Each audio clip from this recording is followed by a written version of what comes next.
Aceh kembali menyerahkan CSR atau Corporate Social Responsibility untuk 8 penerima becak.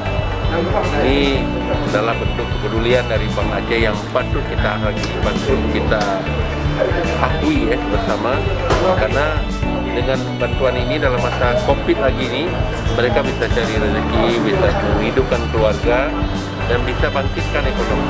Jadi tentu kita berharap yang mendapatkan becak memanfaatkan ini kesempatan yang baik adalah dipersembahkan oleh Bank Aceh, dan kita tentu selalu